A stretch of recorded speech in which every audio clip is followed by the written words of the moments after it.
বাংলাদেশের ইতিহাসে এমন একজন আলেম ছিলেন যার নাম ইচ্ছাকৃতভাবে ইতিহাস থেকে মুছে ফেলা হয়েছে। সাল 1818 ভারতবর্ষের গ্রামগুলোকে বদলে ফেলা হচ্ছিল খুবই সুপরিকল্পিতভাবে। মুসলমানরা নামাজ পড়ত, কিন্তু ইসলামের ফরজ বিধানগুলো ধীরে ধীরে ভুলে যাচ্ছিল। ঠিক সেই সময়টাই একজন আলেম গর্জে উঠেছিলেন এবং বলেছিলেন, ইসলাম শুধু পরিচয় না, ইসলাম একটা দায়িত্ব।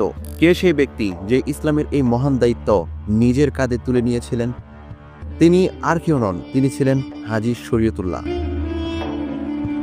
ঐতিহাসিক তথ্য অনুযায়ী দীর্ঘদিন মক্কায় অবস্থান করে তিনি কুরআন ও সুন্নাহ ভিত্তিক জ্ঞান অর্জন করেছিলেন।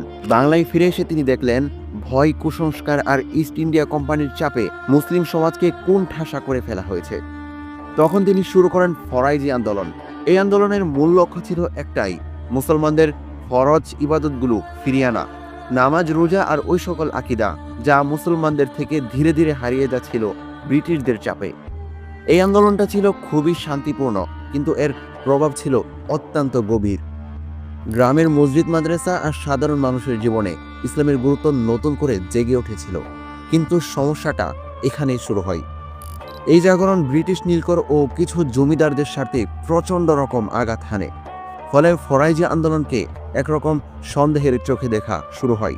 অনেক গবেষকের মতে এই কারণেই হাজী শরীয়তুল্লাহর ভূমিকা ইতিহাস থেকে ইচ্ছাকৃতভাবে অনেকটাই মুছে ফেলা হয়েছে।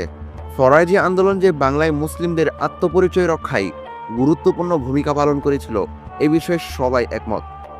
একজন মানুষ অস্ত্র হাতে নেননি, কিন্তু ঈমান জাগিয়ে তুলতে পেরেছিলেন হাজারো মানুষের মনে। আজ আমরা যে মুসলিম, তার পিছনেও তার অনেক বড় অবদান রয়েছে, কিন্তু শেষ পর্যন্ত আমরা কজনই বা তার কথা মনে রাখতে পেরেছি?